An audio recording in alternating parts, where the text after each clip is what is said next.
Good evening students. ये video जो है वह मैं बहुत क्या कहते हैं जल्दी में शूट कर रही हूँ उन बच्चों के लिए स्पेशली जिन्होंने कुछ नहीं पढ़ा है, कुछ उनका जो है वो प्रिपरेशन नहीं हुआ है एग्ज़ाम के लिए और वो बिल्कुल क्विक रिवीजन चाहते हैं और चाहते हैं कि उनको बस थोड़ा सा कुछ आइडिया मिल जाए जिससे कि वो एग्ज़ाम जो है वो अटेंड कर सकें।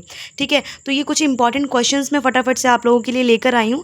अगर आप इतने भी क्वेश्चन कर लेते हो ना तो देखो आप काफ़ी हद तक जो है वो अपना क्वेश्चन पेपर सॉल्व करने के जो है वो काबिल हो जाओगे। तो बिना टाइम वेस्ट किए हुए शुरू करते हैं। तो हमारा फर्स्ट क्वेश्चन जो है, लोकतंत्र किसे कहते हैं? तो लोगों के शासन को लोकतंत्र कहा जाता है। जहाँ पर भी लोग शासन करते हैं उसे क्या कहते हैं? लोकतंत्र कहते हैं। आगे दूसरा क्वेश्चन देखिए, कार्यपालिका के 2 कार्य बताइए। देखो क्लास जब होती है तो हम लोग आपको बताते हैं कि जो हमारा सरकार है उसके 3 अंग होते हैं। पहला अंग होती है विधायिका, फिर कार्यपालिका, फिर न्यायपालिका। ठीक है, तो अभी इसमें से फटाफट से तीनों के कार्य आप देख लीजिए। कार्यपालिका का पहला कार्य, कार्यपालिका कानून को लागू करवाती है। कार्यपालिका देश में शासन व्यवस्था बनाए रखती है, यानी कि देश में कानून को लागू करवाने का काम किसका होगा? कार्यपालिका का होगा।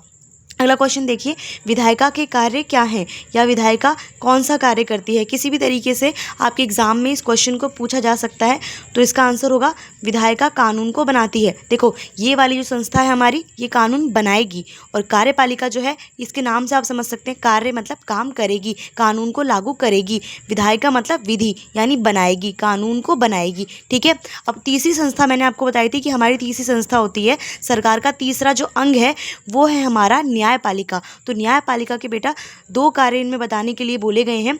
और लास्ट ईयर जो हमारा जो एग्ज़ाम क्वेश्चन पेपर था उसमें भी ये क्वेश्चन जो है वो आया हुआ था कि न्यायपालिका के 2 कार्य बताइए। तो न्यायपालिका का पहला काम है न्याय करना, लड़ाई झगड़ों को सुलझाना। आपको पता है हमारी कोर्ट वगैरह क्या करती है? जस्टिस देती है, न्याय देती है ना। और दूसरा काम होता है उसका, ये जो दोनों संस्था हैं इन पे निगरानी रखना और इन पे नज़र रखना कि अपना काम ठीक से कर रहे हैं कि नहीं कर रहे। ठीक है, तो आप ये वाले पोर्शन भी याद कर लेंगे, इतना भी याद कर लेंगे तो अभी आपका हो जाएगा। मैंने बहुत ईजी लैंग्वेज में करके इसको लिखा हुआ है। ठीक है, आप इसका स्क्रीनशॉट ले सकते हैं और इसको प्रिपेयर कर सकते हैं, बार बार पढ़ सकते हैं। ठीक है, और 5th क्वेश्चन है हमारा, भारत के संविधान की कोई 2 विशेषता बताओ। तो आपको पता है हमारे संविधान की वैसे तो बहुत सारी विशेषताएं, यहाँ 2 बताने के लिए बोली गई थी तो मैंने 2 लिखी है कि हमारा संविधान दुनिया का सबसे बड़ा संविधान है और दूसरी विशेषता ये है कि हमारे देश का संविधान जो है वो लिखा हुआ है। बेटा कई देशों का संविधान होता है ना, वो लिखा हुआ नहीं होता, लिखित नहीं होता। ठीक है, तो हमारे देश का संविधान जो है वो लिखित है, ये इसकी एक विशेषता भी मानी जाती है। तो ये 2 विशेषता हो गई इसकी। ठीक है, क्वेश्चन नंबर 6 देखेंगे फटाफट, सार्वभौमिक वयस्क मताधिकार का महत्व लिखिए। तो सार्वभौमिक मतलब सार्व मतलब सब लोग, भौमिक मतलब भूमि पर रहने वाले, वयस्क मतलब जो बड़े हो गए हैं यानी कि जवान हो गए हैं। तो भूमि पर रहने वाले सभी व्यक्ति जो वयस्क हो गए हैं उनको मत मतलब वोट, अधिकार मतलब वोट देने का अधिकार है। तो इसका महत्व हमें बताना है, तो फटाफट से इसका अर्थ देख लीजिए। बेटा ये वाला क्वेश्चन तो आपको ज़रूर से याद होना चाहिए। देखो सार्वभौमिक वयस्क मताधिकार का अर्थ है भारत के सभी नागरिकों को बिना भेदभाव के वोट डालने का अधिकार है। यह अधिकार हमारे समाज में बराबरी लाता है, यही इसका महत्व है बेटा। ठीक है, हमारे देश में क्या लाता है? बराबरी लाने की कोशिश करता है और समानता लाने की कोशिश करता है। ठीक है ना। और क्वेश्चन नंबर 7 देखिए, संविधान किसे कहते हैं?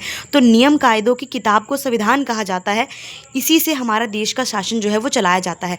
अब इसके कुछ छोटे क्वेश्चंस आते हैं जो एमसीक्यूज में पूछे जाते हैं, जैसे कि हमारा संविधान कब बनकर तैयार हुआ? तो हमारा संविधान 26 नवंबर, कब? 26 नवंबर 1949 को बनकर तैयार हुआ। कब बनकर तैयार हुआ?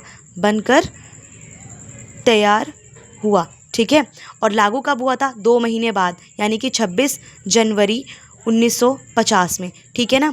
और इसके अलावा और भी कुछ छोटे क्वेश्चन अगर आ जाए, मैं फटाफट से इसी वीडियो में आपको कवर करवा देती हूँ। बहुत बेसिक क्वेश्चन है कि हमारे संविधान की पहली बैठक कब हुई, संविधान सभा की पहली बैठक कब हुई थी?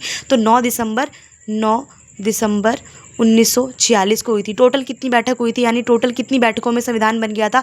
तो 166 बैठकों में बन गया था बेटा। संविधान किसने बनाया था? संविधान सभा ने बनाया था, जिसमें कितने मेंबर्स थे? 299। बेटा कुछ लोग 298 भी बोलते हैं, लेकिन आपके एनसीईआरटी में 299 लिखा हुआ है, तो आप 299 भी अगर लिख के आएंगे तो कोई गलत नहीं होगा। ठीक है, और उसके अलावा एक क्वेश्चन और बनता है कि हमारा जो है वो संविधान जो है हमारा संविधान जो है उसके स्रोत बताइए। तो बेटा स्रोत वाला जो लॉन्ग क्वेश्चन है, ठीक है, तो वो अभी मैं इसमें कवर नहीं करवा रही हूँ। मैंने इसमें सिर्फ वही क्वेश्चन आपको कवर करवाए हैं जो बिल्कुल ही एंड टाइम पर आप पढ़ सकते हो और एग्जाम में बैठने के काबिल हो सकते हो, ठीक है। जिन्होंने कुछ पढ़ाई नहीं करी वो भी इतना भी सिर्फ आप पढ़ के चले जाओगे तो आपका जो है वो काम हो जाएगा, ठीक है। तो मैं नेक्स्ट वीडियो लेकर आऊँगी हिस्ट्री के रिगार्डिंग, तो वो भी वीडियो ज़रूर से क्लिक करके देख लेना। और आपका जो है वो तीनों ऐसे तीनों चारों में वीडियो जो है वो तीनों चारों वीडियो के थ्रू जो है वो आपका प्रिपरेशन कराने की कोशिश कर लूँगी, ठीक है। So stay tuned, okay.